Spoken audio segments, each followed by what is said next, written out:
Maravilha. Tá tudo bem, irmão? Tranquilo, e você, como é que tá? Senti a falta de vocês. É ruim, cara. A gente fica depois, parece que vazio, né? Senti saudade. Mas graças a Deus deu tudo certo, né? Deu tudo certo, Hoje graças a Deus. Nós vamos fazer aquele esquema dos 45 minutos primeiro. E na hora que der os 45 minutos, a gente desliga o áudio da transmissão, não é isso? Depois deixa isso, só 45 minutos, a gente desliga o áudio do Skype, fica só no site. Não, e depois a gente abre para pergunta. Não é o contrário, não. 45 minutos, desliga o do site e deixa só do Skype. Não, isso. 45 minutos, aí eu fecho o site e abro o Skype. Isso, tá isso. Bom? Que aí a imagem aparece depois, não tem problema não. Então falou, bom trabalho, vamos nessa. Esperar o Rodrigão chegar e você fala. Tá. Um eu abraço. preciso que o notebook dele tá com a aula aqui pra gente projetar. Ah, tá. Vamos esperar então. Só um minuto. Meu filho, tô ouvindo bem? Tô te ouvindo bem, pai. Coloca a imagem lá, negão, para ver se já dá a imagem. Ô, James, coloca a imagem para ver se ele vê a imagem lá. Essa daqui? É. É, mas como é que tá a imagem lá? Já projetou, não? Ou ainda?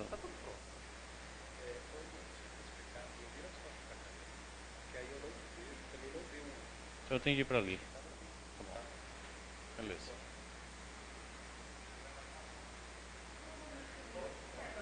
Oi? Alô? Meu microfone tá baixo?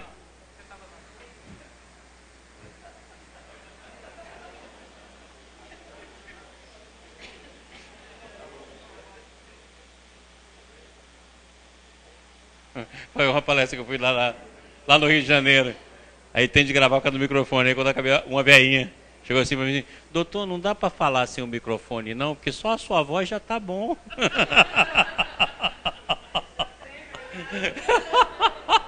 O senhor podia ficar sem o microfone, já tá bom.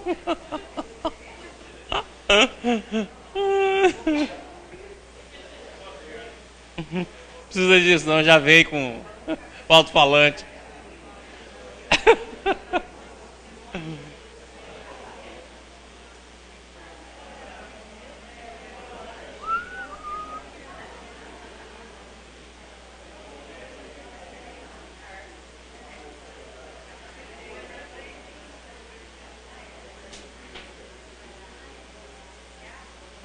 Semana que vem eu dou aula de Brasília, aí depois...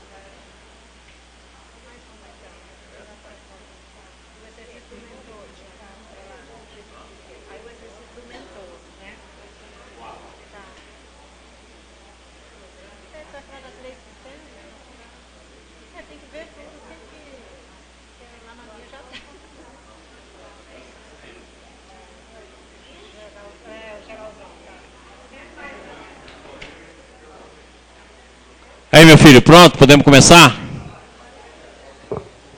Só um instantinho, Maurício.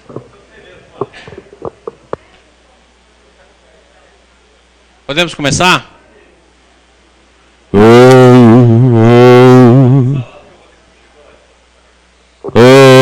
Só um instantinho. Pai, o Rodrigo atrasou na aula dele, tô arrumando ainda aqui o notebook. Só um minuto, por favor. É só chegar lá e falar que ele parar.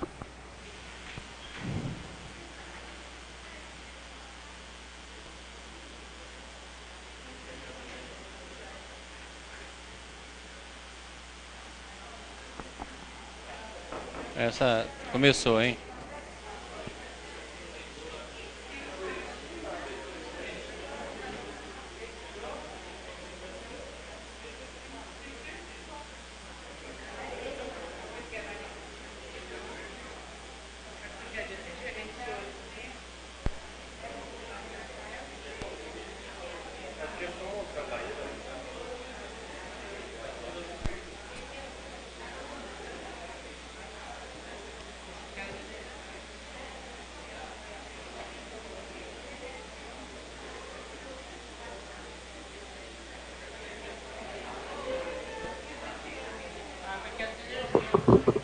Maurício, qual que é o número do slide, por favor? Olha o número do slide, o primeiro. Só expandir, que houve uma queda de energia aqui.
por isso que tem de deixar 2 computadores sempre arrumados.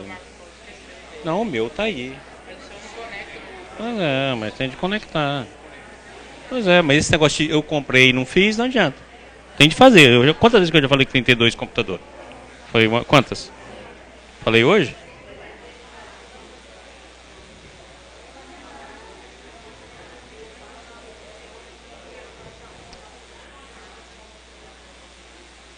Tem que desligar e ligar de novo, né?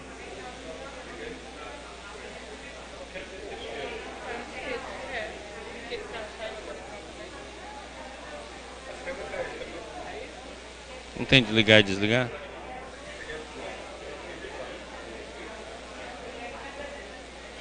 Que se eu tiver 2 computadores, deu um problema, eu já tô com o outro. Já deixo os 2 ligados. E esse aqui já é o reserva do outro. Pois é. O titular é o que Marcos Paulo, ele não trouxe. O meu tá com reserva, entendeu? Então, aí por isso que eu falei, quantas vezes eu falei, eu pego o meu e arruma, deixa pronto. Porque se tiver algum problema.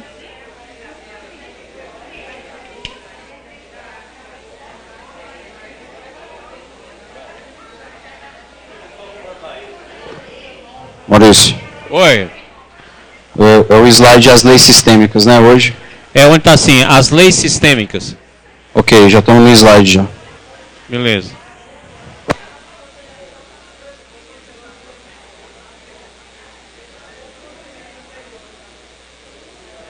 Por que ele está atualizando?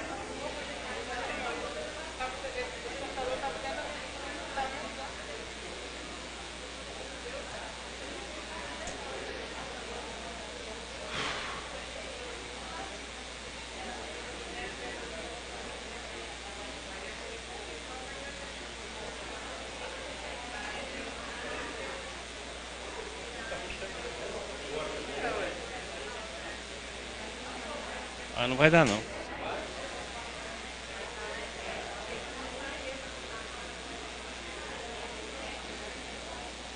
Tem outro projetor não?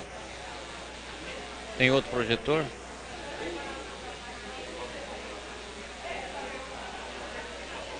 Não, bota na cadeira aqui e projeta aqui. E põe meu computador. Isso aí não vai dar não. Legal, não tem outro projetor?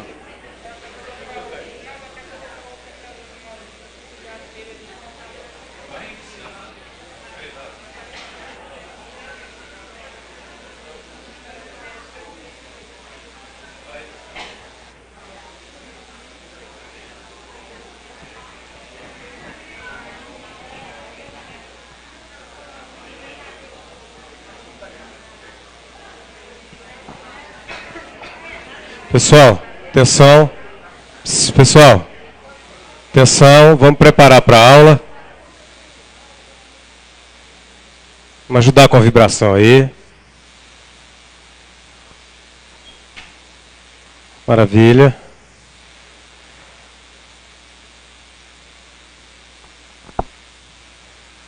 Só olha, devido ao problema da TV, então nós vamos ter mais ou menos 40, 45 minutos de aula. Aí depois eu vou dar de 15 a 20 minutos de pergunta. Por quê? Porque na hora que terminar a aula, eles podem abrir o Skype. Aí não dá aquela atraso Brasília e Goiânia. Então nós vamos dar aula normal, como fosse a TV Ibis, 40, 45 minutos. Aí eu paro e nós vamos para a pergunta. Então quem tiver pergunta, já vai preparando, tá bom? Estevinho. Oi. Já estão me ouvindo aí? Sim, estamos te ouvindo pelo Skype. Não, vamos transmitir então? Tá, vamos transmitir. Então, só dar um recado aqui pro pessoal.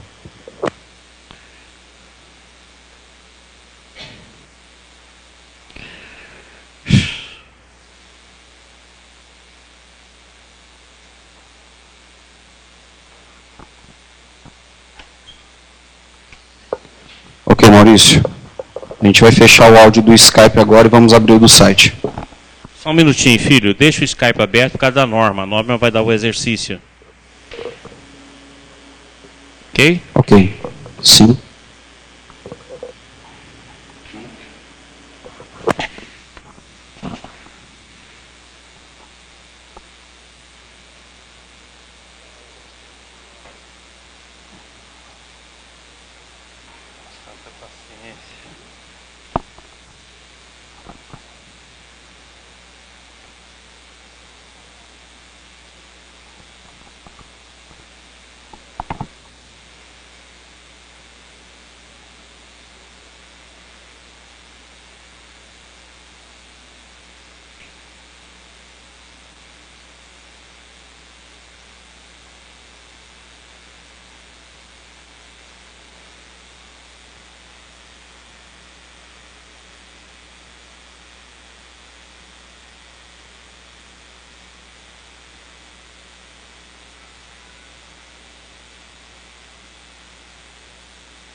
Estevinho, já podemos começar?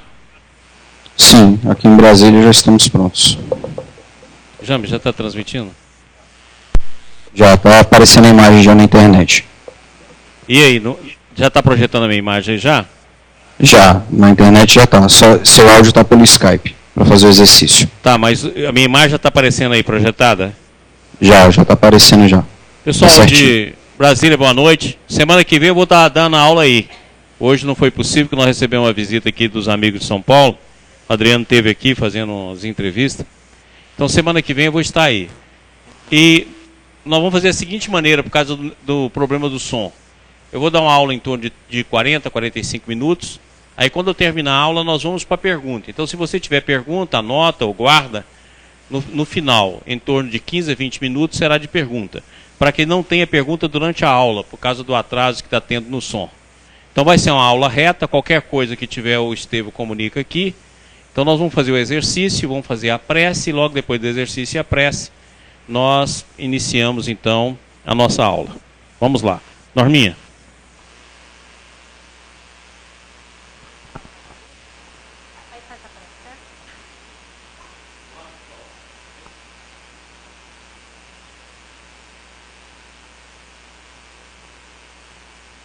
Boa noite. Boa noite, não. Só coloca o microfone um pouco mais próximo da boca, por favor. Sim, boa noite, Brasília, me ouvindo? Ouvindo bem agora. Sim.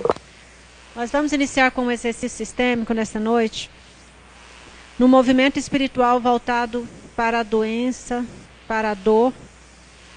Eu convido a todos, neste momento, para fecharem os olhos. E só um conceito básico do Hellinger, que é o conceito tomar. Sempre quando nós dizemos que tomamos alguém ou tomamos algo, quando Hellinger se refere a esse termo tomar, ele está se referindo a algo que nós não tomamos passivamente, mas é um movimento de concordar, de aceitar, de incorporar aquilo que recebemos e aquilo que temos. Então, esses termos tomar são nesse sentido, não no sentido passivo, mas no sentido de aceitar, de concordar com algo ou com aquilo que tomamos, que recebemos de alguém, ou mesmo com a doença. E o Hellinger fala também que sempre que estamos doentes, muitas vezes a doença está nos convidando a olhar para algo para o qual nós não estamos olhando. Muitas vezes olhar para alguém em nosso sistema, para quem nós não estamos olhando. Então, fechem os olhos neste momento. E agora nós entramos em nosso corpo, fazendo aquela respiração profunda, buscando um estado de serenidade. Entramos em nosso corpo e percebemos o que dói em nosso corpo, o que está doente, o que não está funcionando como deveria funcionar. E agora nós nos deitamos ao lado dessa doença, dessa dor, e tomamos essa doença em nosso coração. E tomamos essa dor em nosso coração. Damos um lugar para elas. E agora estamos em harmonia com essa doença, com essa dor. E dizemos a ela: eu tenho um lugar para você em meu coração. Eu tenho agora uma parte para você. E agora, em harmonia com essa dor, com essa doença, nós nos permitimos sentir no corpo como que é quando nós permitimos que a doença seja como ela é, que a dor seja do jeito que ela é. Como é sentir, dar essa permissão. E agora, em harmonia com essa dor, com essa doença, nós olhamos, nos permitimos olhar para onde essa dor e essa doença olham. Para quem essa dor olha em nosso sistema familiar? Para onde essa dor olha? Para quem ela olha? Para qual pessoa excluída essa dor está olhando? E aí buscamos em nosso sistema qual a pessoa excluída. Muitas vezes nós não olhamos para essa pessoa com medo de que também venhamos a ter um destino difícil, que venhamos a praticar algum prejuízo ao sistema, ou que venhamos a sofrer como vítimas algum prejuízo. E agora dizemos para essa pessoa, colocando-a juntamente com a nossa dor, com a nossa doença, colocamos essa pessoa que estamos trazendo e dizemos: agora eu vejo você. Você também faz parte. Agora eu tenho um lugar para você na nossa família. E eu olho para você com amor. E nesse movimento espiritual somos ligados, integrados. E a partir do momento que nós nos integramos àquilo que estava difícil de ver, e a partir do momento que nós olhamos para onde temos que olhar, nós nos sentimos plenos e em harmonia. E é nesse movimento, Jesus, que nós estamos aqui para te agradecer pela oportunidade que o Senhor nos dá de nos harmonizarmos, de nos integrarmos, de buscarmos todas as partes que compõem esse nosso sistema maravilhoso que o Senhor nos permite e do qual todos nós fazemos parte. Graças te damos, Senhor, que assim seja.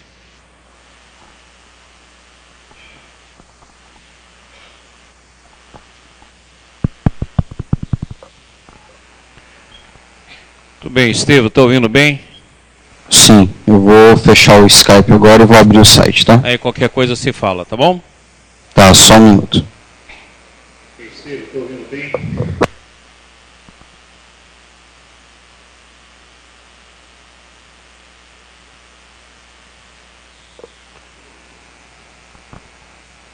Maurício, ouvindo pelo site. Pessoal, nós discutimos aqui uma visão geral a partir da obra de Ubaldi e do Evangelho sobre o sistema. E o que nós vamos estudar durante todo o nosso curso, que vai durar todo esse ano, são as leis sistêmicas.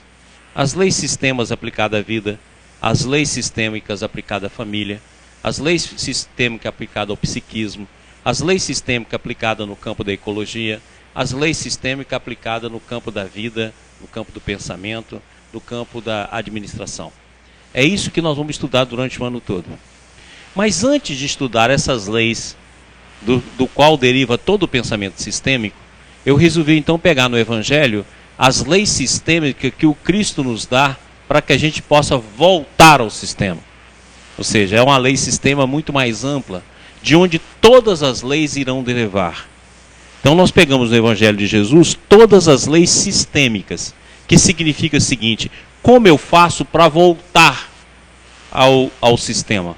Jesus deixou bem claro que a maneira de voltar ao sistema, ele era o caminho, a verdade e a vida. Olha, se Deus, em essência, é o amor, em princípio é lei, como ser é a verdade e como substância é a vida, então se eu falo que eu sou o caminho, a verdade e a vida, eu sou o amor. Ou seja, ninguém vai ao Pai a não ser pelo amor. Então, consequentemente, é a razão pela qual o nosso regresso só vai através do amor. E quando Jesus nos trouxe o Evangelho, ele trouxe o Evangelho, segundo explica o Baldi, como evangelho biológico. Ou seja, à medida que nós vamos evoluindo, o Evangelho é um processo de transformação, de retorno ao sistema.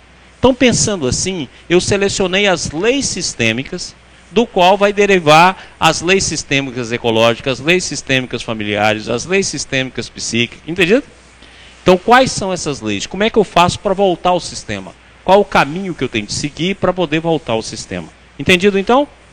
Então, vamos ver qual é a primeira lei. Olha só que interessante. Isso aqui está em todos os evangelhos. Mestre, qual é o grande mandamento na lei? E Jesus disse-lhe: amarás o Senhor teu Deus de todo o teu coração, e de toda a tua alma, e de todo o teu pensamento. Este é o primeiro e grande mandamento. E o segundo, semelhante a este, é: amarás o teu próximo como a ti mesmo. Destes 2 mandamentos dependem toda a lei e os profetas. Eu gostaria que todo mundo olhasse isso aqui, ó.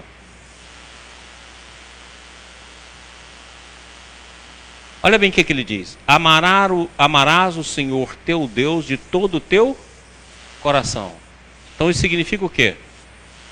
Vamos voltar aquilo lá? Volta alguns slides atrás. Volta. Pode ir. Vai. Aqui, vai.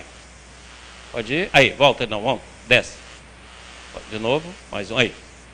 Lembra o que nós falamos?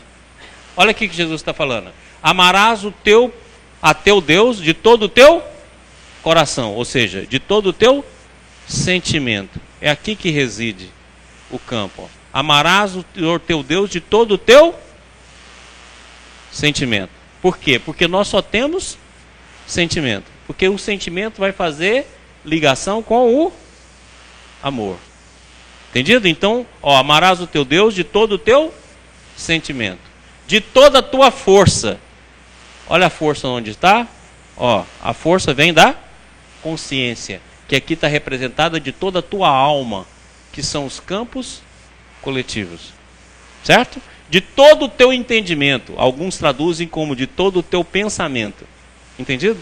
Ou seja, as forças que nós estamos estudando. E quando ele fala força, e a melhor tradução, que é a tradução mais adequada, e não só da alma, de toda a tua força, ele está representando a força que vem da consciência, que gera tudo. Então amarás o Senhor teu Deus de todo o teu coração, de toda a tua força e de todo o teu entendimento. Ou amarás o Senhor teu Deus de todo o teu coração, de toda a tua alma e de todo o teu pensamento.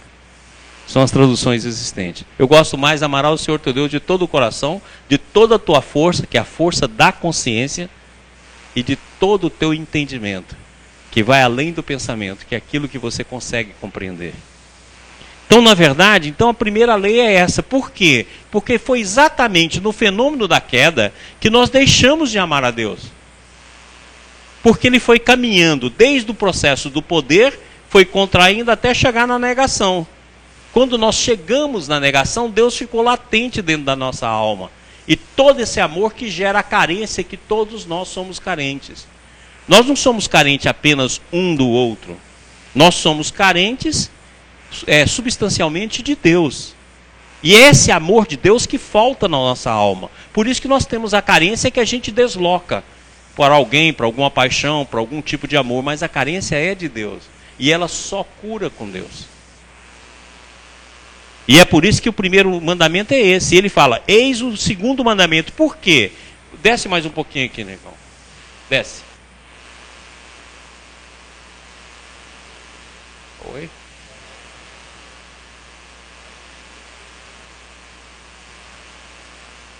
Senhor, fazei-me instrumento de vossa paz. Aí, deixa. Aí, volta, filho. Aí. Olha, quando eu falo, lembra que nós falamos? A evolução se dá individualmente, se dá em Deus e se dá na totalidade. Na totalidade, ela começa eu e o próximo. Na individualidade, ela vai do ego, individualismo, a self, que é individualidade. E em Deus, ele vai da negação a Deus. Então, quando eu falo, amarás o Senhor teu Deus, eu estou me referindo a essa evolução. Com toda a tua força, com todo o teu sentimento, o seu entendimento, e com todo o seu coração. Eu estou me referindo a essa evolução. E olha que existe uma lei semelhante a essa. Amarás o teu próximo como a ti mesmo. Eu estou falando da evolução na totalidade, que vai do eu e o próximo para a totalidade, e estou falando da evolução em Deus. Está claro? Utilizando a força que vem da consciência, utilizando o coração e utilizando o entendimento ou o pensamento. Jesus está se referindo a essas duas evoluções aqui, ó. Deu para entender? E a gente insiste muito nessa daqui, ó, porque a gente é egóico.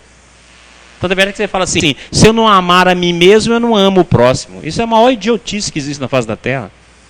Não tem idiotice maior do que essa. Por quê? Porque quando Jesus se refere, ele refere aqui e aqui. Porque no momento que você fizer o movimento em torno do próximo, e você fizer o movimento em torno de Deus, você faz um movimento interior. Por isso que é de todo o coração, de toda a tua alma, de todo o teu entendimento, ou de toda a tua força, de todo o teu entendimento. Que é o que está aqui. Então Jesus está se falando das três leis evolutivas. A evolução em Deus, a evolução em relação ao próximo e a evolução em si mesmo. Você pega o que você tem no coração, pega o que você tem no entendimento e pega toda a força que está na tua alma e aplica ela no amor a Deus e um semelhante a esse, no amor ao próximo. Então, ele está falando dos três processos baseado nas duas evoluções e no processo interior do que nós possuímos. Ok? Está entendido? Então essa é a primeira lei sistêmica. Por isso, se nós vamos falar em família, a norma vai falar para nós aqui que não pode ter exclusão. Porque independente do que a pessoa possa falar e fazer na família, não pode excluir, porque o amor, se é o amor ao próximo, não tem como excluir. A consciência não exclui, a consciência superior não exclui. Pode cometer qualquer erro. E se vocês quiserem um exemplo espetacular sobre isso, pega aquele livro 50 anos depois e 2000 anos. Quando você pega 50 anos depois, eles vão reencarnar, faz uma reunião no plano espiritual e traz os personagens que mais erraram.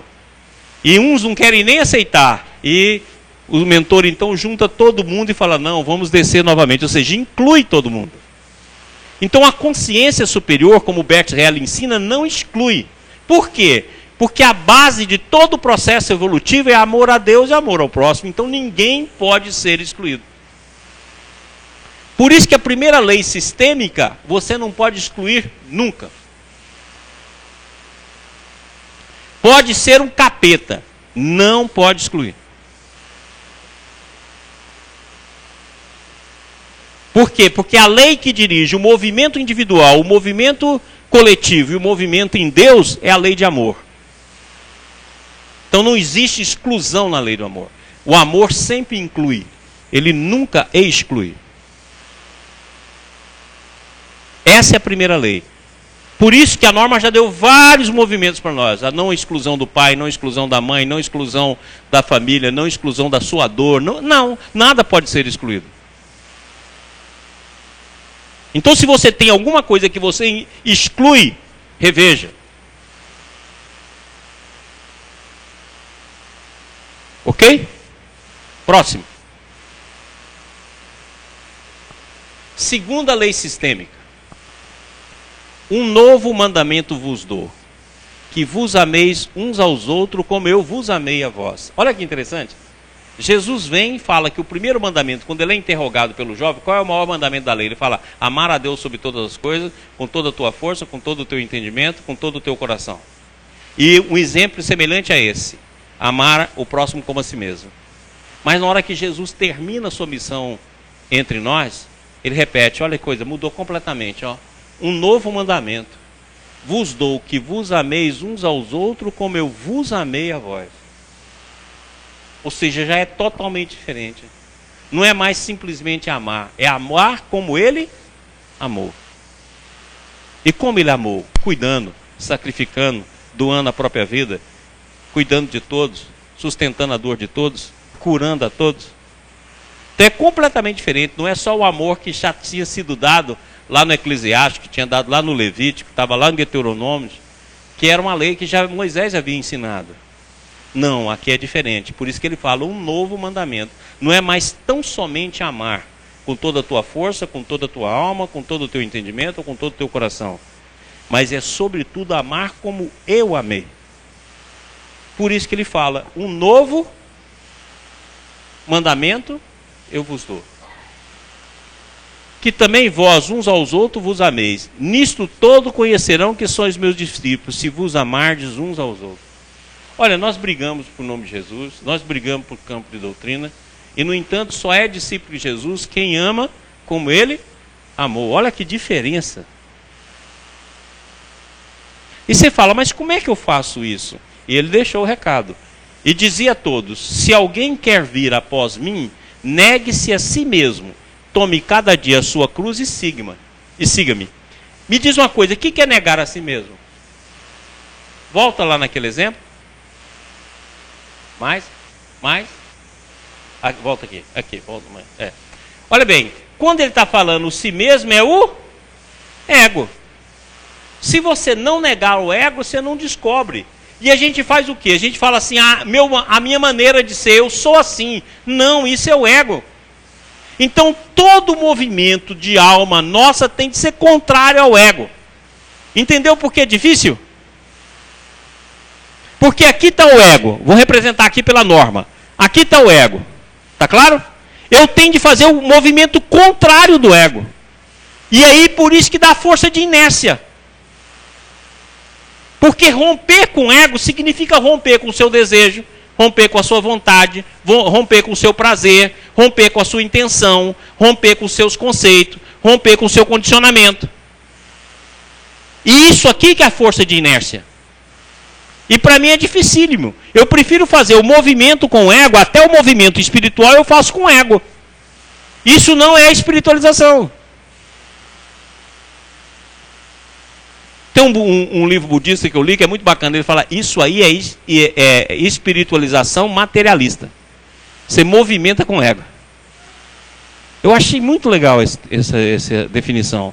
Não, é contrário. Quando o ego faz o movimento para lá, você vai fazer um movimento contrário a ele. E isso é dificílimo por causa da lei da inércia. Você quer acompanhar o movimento principal, mas olha o que ele diz, negue a si mesmo. Mas você vai falar assim, mas isso dá muita dor. Pega a sua cruz e siga-me. Por isso que é cruz. Você vai pregar o ego na cruz. Não tem jeito. Então quando você está com preguiça, tem que fazer um movimento contrário. Quando você está infeliz, tem que fazer um movimento contrário. Quando você não quer ajudar, você tem que fazer um movimento contrário. Quando você não quer dar entrevista, você vai fazer um movimento contrário. Entendido? É contrário do ego. Quando você quer descansar, você vai trabalhar. Porque senão você não faz esse movimento. Aí você vai querer fazer esse movimento no ego.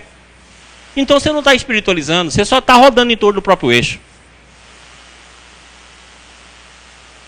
E isso a gente passa vidas fazendo. Gente, não é uma vida não, vidas.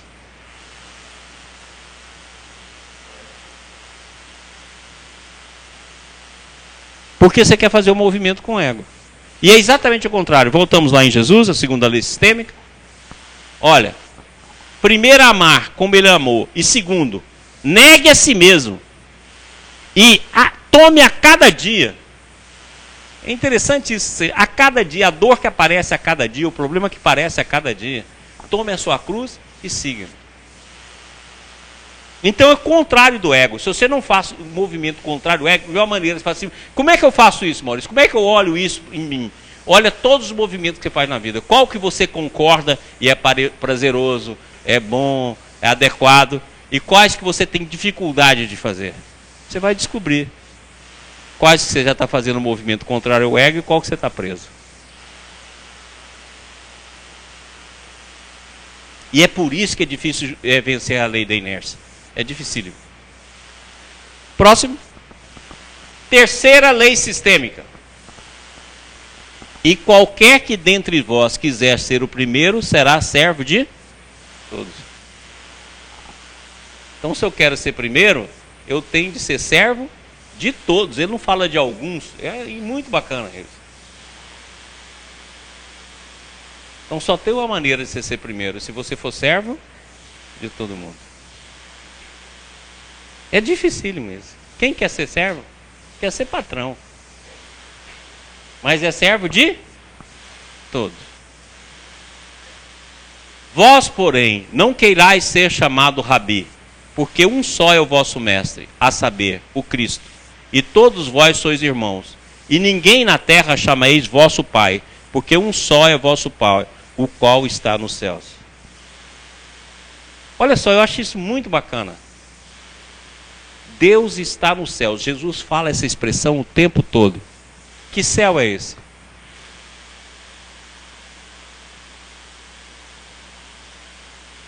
Deus está na consciência.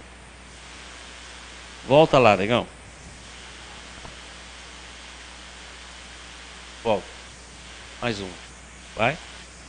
Vai. Pode ir? Aí, volta. Vai. Aí, volta. Isso.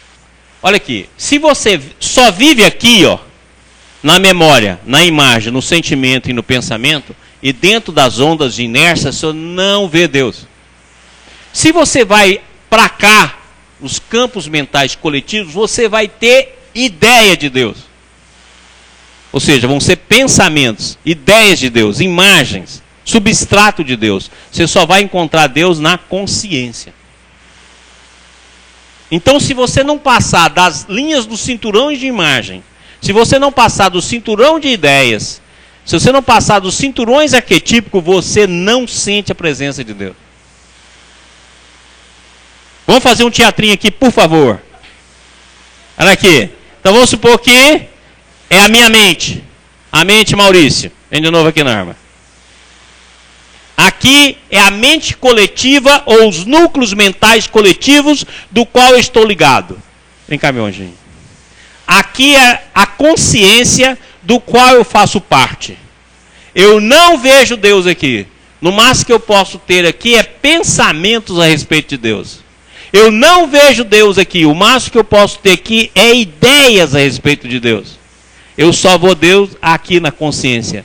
Por isso que está lá no livro do Espírito. Onde está escrito a lei de Deus? Ele na consciência. E aqui, ó, é ligado ao ego. Vem cá mais um aqui. Vem cá, meu amorzinho. Então aqui, ó, é ligado ao ego. Aqui está o ego. Se eu não rompo com esse movimento, eu não chego aqui, não percebo aqui. E se eu não rompo aqui, eu não vejo aqui. Então dentro de nós, existem os espaços. Olha, quando você pensa, e quando você vê imagens do seu pensamento, você está no espaço mental. Olha, e todo mundo é capaz de identificar esse espaço. Olha, todo mundo, pessoal de Brasília, pessoal de Goiânia, olha dentro da cabeça agora. Nesse momento, todo mundo olhando na cabeça. Olha dentro da cabeça, vocês vão ver que você tem um espaço mental.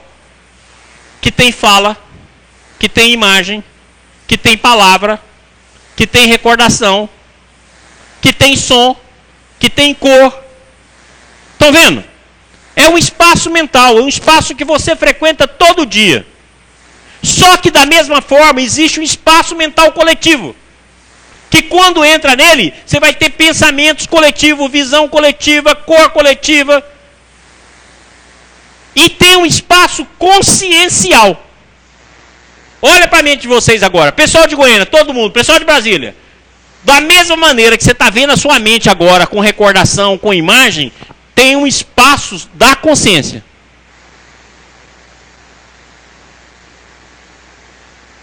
Esse aqui, ó, é cercado. Chega um pouquinho para lá, vocês dois. Esse aqui é cercado pelos cinturões de imagem. Então, para mim sair daqui, eu tenho de fazer o movimento contrário do ego e tenho de superar a imagem. Eu chego aqui. Na hora que eu chego aqui, eu vou ver as coisas tudo coletivo. Na hora que eu rompo o coletivo, eu chego na consciência. E é um plano também feito de sons, de imagem, de cor, só que aqui é arquétipo. Aqui é ideia, aqui é imagem. Deu para entender? Então eu costumo dizer que a gente tem um espaço mental coletivo e um espaço consciencial, que você pode visitar igual você visita a sua mente quando você está pensando. Só aqui você vê Deus. Começa a ver Deus. Aqui. Por isso que ele fala, Deus que está nos céus conscienciais, nos céus do Espírito, no céu do sistema. Aqui é terra. Daqui para lá. Ok? Podemos sentar.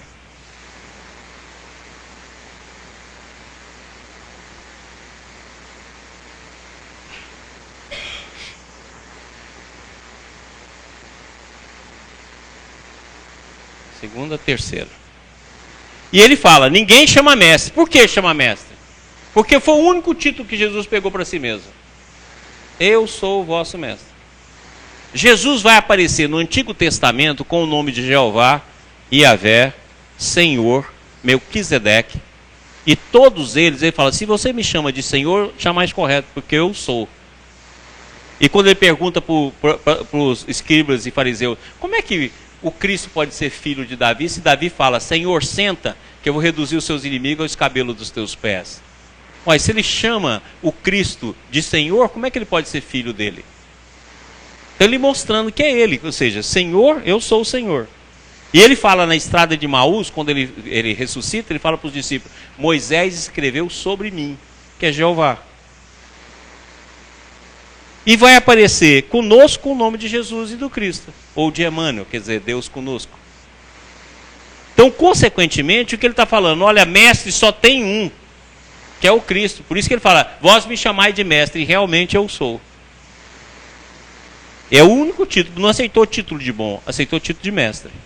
E um só Pai, que é Deus. E esse Pai está nos céus, ou seja, está nos céus conscienciais, nos céus superiores da alma, no céu sistêmico do ser. Beleza? Próximo. Quarta lei sistêmica. Então nós estudamos a primeira, a segunda, a terceira e a quarta. É exatamente aí, até aí que nós vamos, né? Olha a quarta lei sistêmica. Essa quarta lei sistêmica é uma das leis fundamentais da família. A norma vai falar demais dessa lei. Que é o seguinte, porque Deus ordenou dizendo, honra teu pai e a tua mãe. Não tem conversa. Ah, minha mãe não presta, minha mãe é vagabunda, meu pai é vagabundo, meu pai fez isso. Não tem conversa, é honra. Por quê? Porque o pai e a mãe é o portador da vida física. Sem ele você não materializava.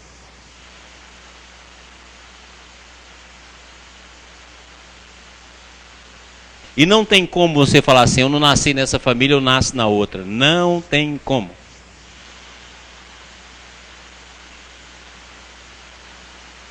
Ou é nessa, ou você não nasce. Reencarnação é um projeto, não é uma substituição.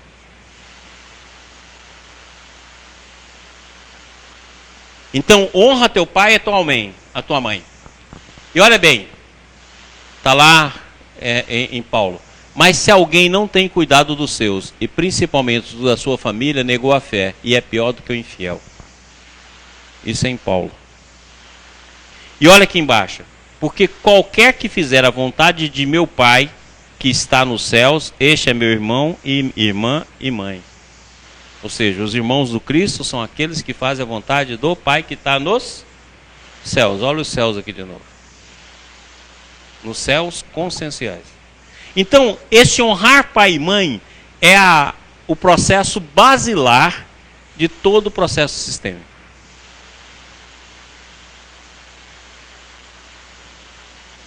E não falou assim, honra seu pai se ele for bonzinho, honra seu pai se ele não fizer coisa errada, honra sua mãe se ela não for chata. Não. É uma lei só, independente do que faça a pessoa. Mas como? Vamos lá. Lembra dessa imagem?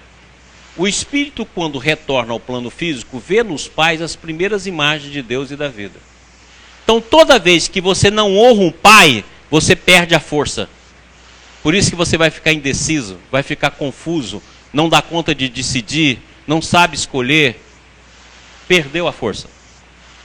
E toda vez que você negar sua mãe, você perdeu o amor.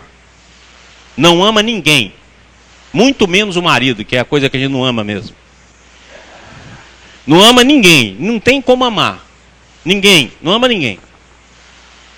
Nem filho, ninguém. Perdeu o contato com a mãe e não ama.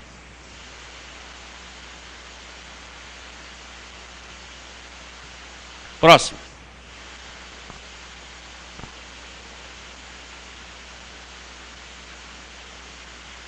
Porque Deus ordenou dizendo, honra teu pai e a tua mãe, e quem maldizer ao pai ou à mãe certamente morrerá. Eu acho essa frase magnífica. Morrerá por quê? Porque perde a força. Morrerá por quê? Porque perde o amor. Quem não tem força, não tem amor, está morto.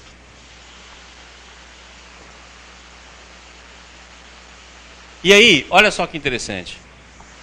Mas vós dizeis, qualquer que disser ao pai ou à mãe, é oferta ao Senhor, o que podereis aproveitar de mim? Esse não precisa honrar nem o seu pai nem a sua mãe. E assim invalidaste pela vossa tradição os mandamentos de Deus. Nós fazemos a mesma coisa. Isso aqui fazia os fariseus e faria os escribas. Nós fazemos a mesma coisa. Se meu pai errou comigo, eu posso ter raiva dele, mágoa dele. Se minha mãe errou comigo, eu posso ter mágoa dele como ele. Se o mandamento de Deus, eu faço pela minha tradição de justiça. Nós fazemos a mesma coisa. Lá naquela época o cara fala, não, se você não faz a coisa para o pai, mas você pega os bens e faz uma oferta, você está livre de seu pai, você não precisa cuidar dele não.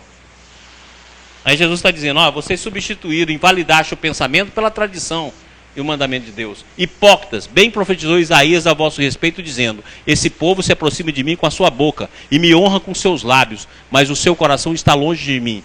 Mas em vão me adoram, ensinando doutrinas que são preceito dos homens. Ou seja, a gente tirou a honra do pai e a mãe pelo preceito do homem. Ah, meu pai errou comigo, minha mãe errou comigo, então eu tenho o direito de estar ofendido com ele. E invalida o pensamento divino em relação a nós, que é honrar pai e mãe. Próximo.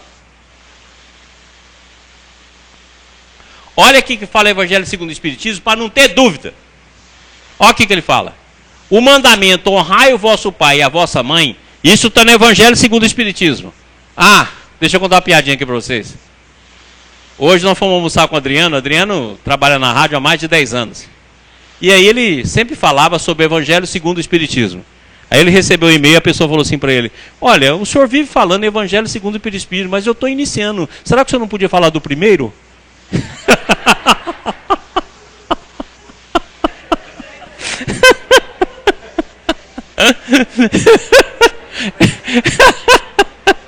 Evangelho primeiro ao Espiritismo, porque segundo o senhor já está mais avançado. Eu não sei nada, o senhor podia falar Evangelho primeiro. Aí eu peguei e criei uma piada na hora. Eu pensei, ah, então você fala assim, livro dos médios. Não, eu sou um pouco superior, não dá para ser médio para ser superior. Média é assim, meio, eu já estou mais sabidinho. Não dá para o senhor falar o primeiro.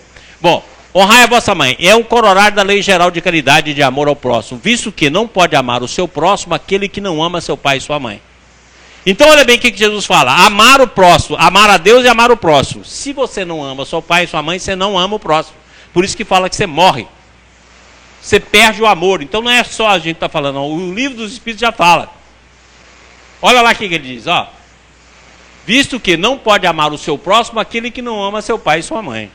Não tem jeito. Mas o termo honrar encerra um dever a mais para com eles, o da piedade filial. Quis Deus mostrar que por essa forma que o amor se deve juntar o respeito, as atenções, a submissão e a condescendência, o que envolve a obrigação de cumprir-se com eles de modo ainda mais rigoroso tudo que a caridade ordena relativamente ao próximo em geral. Esse dever se estende naturalmente às pessoas que fazem às vezes de pai e de mãe, aos pais adotivos, as quais tanto maior mérito têm, quanto menos obrigatório é para eles o devotamento. Deus pune sempre, com rigor, toda violação desse mandamento. Cara, isso aqui está no Evangelho segundo o Espiritismo. E olha a expressão final, ela é dura. Olha aqui que ele diz: Deus pune sempre, com rigor, toda violação desse mandamento. Cara do céu. Poucas vezes você vai ver isso no livro do Espírito, no Evangelho, no livro do Espírito. Poucas vezes. É uma ameaça. Faz aí para vocês verem. Cacete que eu vou dar em vocês. Trocando em miúdo é isso que ele está falando. Próximo. Olha bem, continuando no Evangelho. Ai, pois, daquele que ouvida o que deve aos que o ampararam em sua fraqueza, que com a vida material lhe deram a vida moral, que muitas vezes se impuseram duras privações para lhe garantir o bem-estar. Ai do ingrato, será punido com ingratidão, e o abandono será ferido nas suas mais caras afeições, algumas vezes já na existência atual, mas com certeza noutra em que sofrerá o que houver feito aos outros. Então tem muita gente que fala: eu não caso, eu não aguento um príncipe. Olha aqui a causa.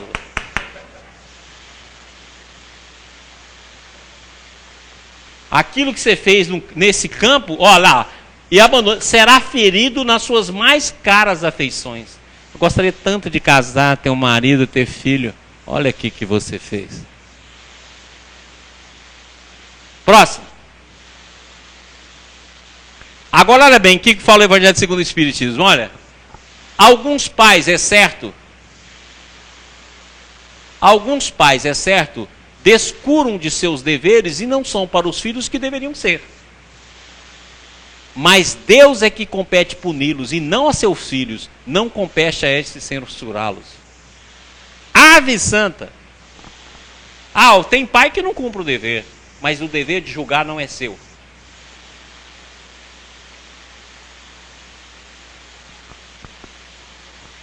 Porque talvez hajam merecido que aqueles fossem quais se mostram aos processos reencarnatórios e kármicos. Se a lei de caridade manda se pague o mal com o bem, se seja indulgente com as imperfeições de outro, se não diga mal do próximo, se lhe esqueçam e perdoa os agravos e ame os inimigos, quão maiores não hão de ser essas obrigações tratando-se de filho para com seus pais. Devem, pois, os filhos tomar como regra de conduta para os seus pais todos os preceitos de Jesus concernente ao próximo, e ter presente que todo procedimento censurável com relação aos estranhos, ainda mais censurável se torna relativamente aos pais. E o que talvez honrai a vosso pai e a vossa mãe não passe de simples falta, no primeiro caso pode ser considerado um crime no segundo. Ou seja, em relação ao pai é crime. Volta lá no anterior. Que sofrerá o que houver feito aos outros. Volta mais um. Que será punido com rigor toda violação desse mandamento. Olha, então o mandamento honrar pai e mãe talvez seja um dos mandamentos mais sérios e difíceis e um mandamento angular de todo o ensino divino na Terra. E está claro, você vê que o Evangelho segundo o Espiritismo não deixa escapatório, não deixa nenhum furo. É honra ou você está perdido. Muito bem. Pessoal, semana que vem nós vamos continuar então, nós vamos parar na quarta lei, ainda vou discutir um pouco sobre família, e depois nós vamos discutir as outras leis que existem. Mas vimos aqui a lei de amor a Deus e ao próximo, como a primeira lei. Amar como Jesus amou, a segunda lei. Ser servo de todos, a terceira lei. E honrar pai e mãe, a quarta lei. Essas são as leis sistêmicas, de retorno ao sistema. E a lei que nutre todo o pensamento sistêmico. Muito bem. Alguma pergunta? Ô Estevão, aí em Brasília, alguma pergunta? Isso.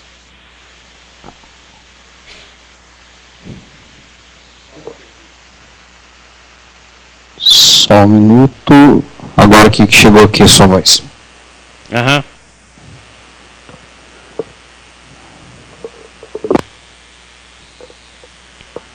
Aqui em Brasília, sem perguntas. Beleza. Pessoal aqui de Goiânia.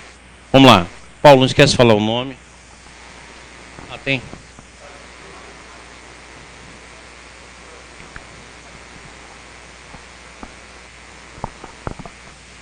Paulo de Goiânia.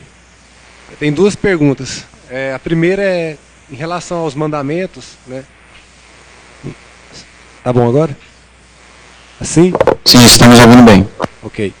Em relação aos mandamentos, quando diz que amará teu Deus de todo o vosso sentimento, todo o vosso pensamento, aí mostrou o slide anterior que fala que sentimento e pensamento também são componentes do cinturão de imagens. Então eu queria saber se quando a gente se esforça para cumprir esse mandamento, você ajuda a sair do cinturão de imagens, porque os componentes são semelhantes. E pode fazer a outra também?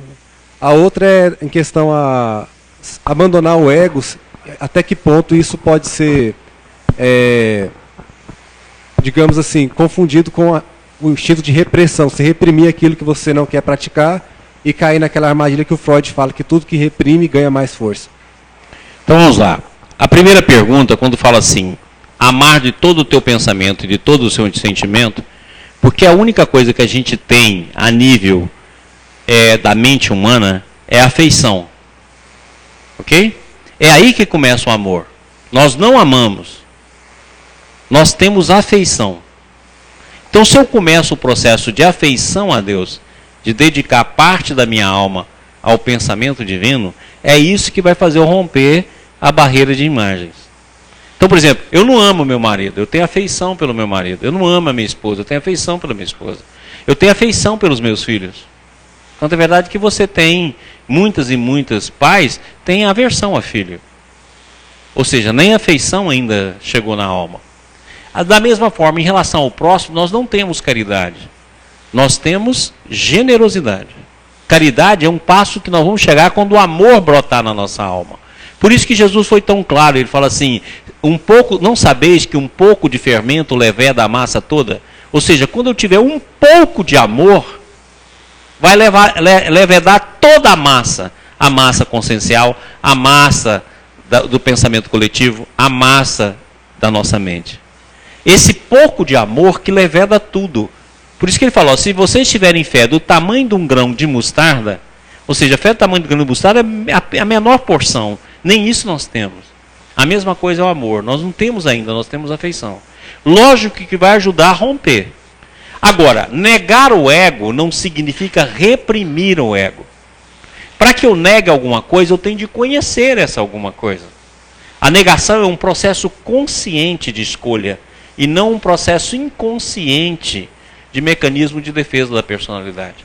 Então, toda vez que eu sou inconsciente de algo, ou eu reprimo, ou eu fujo, ou eu sublimo, que são os mecanismos de defesa da personalidade. Agora, para que eu negue, eu tenho de conhecer. Então, para conhecer, eu me torno consciente do que sou e tenho de aceitar o que é. Aquele exercício que a Norma deu para a gente, que o Bert fala tanto. Aceita o que é. Aquilo que Krishnamurti fala, olha para o que é, não fica criando mil coisas. Você precisa olhar para aquilo que é e aceitar o que é. É o primeiro movimento. Se você faz isso, você vai começar a romper as camadas dos cinturões. Mais alguma? Alguém mais? Estevinho, alguma coisa aí? Não. Beleza. Aqui em Brasília estamos bem. Pessoal, semana que vem nós vamos terminar ou avançar bem. Vou falar um pouco mais das leis da família e vou terminar as leis sistêmicas para que a gente fale um pouco sobre pensamento sistêmico e depois, a partir da aula 8, a Norma possa introduzir um pouco sobre constelação familiar e educação sistêmica. Ok? Vamos fazer a nossa prece.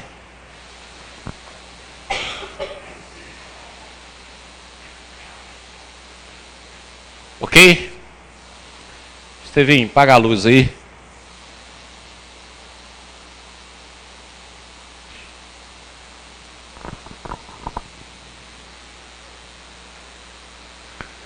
Pessoal, Antes da gente terminar, eu gostaria que todo mundo olhasse os 4 mandamentos dentro de si mesmo.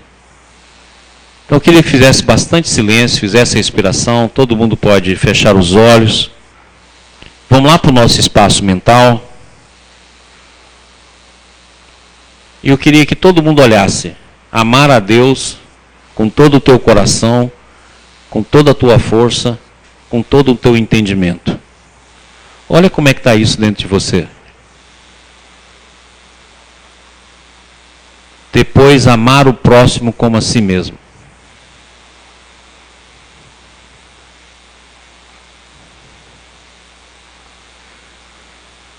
Depois, dá uma olhada na segunda lei sistêmica. Um novo mandamento vos dou, que vos ameis como eu vos amei.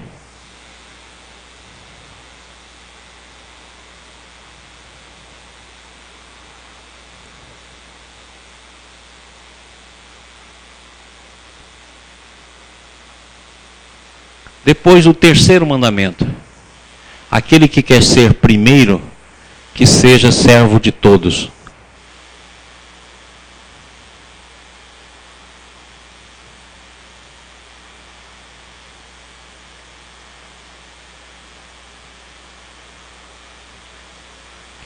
Eu gostaria que olhasse para o quarto mandamento.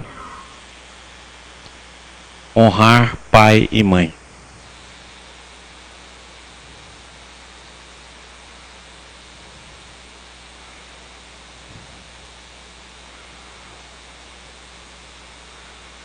Se esse processo não estiver vivo na nossa alma, não tem como voltar ao sistema, não tem como se salvar.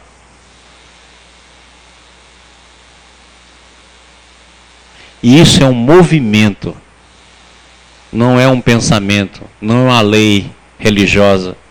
Isso é lei sistêmica.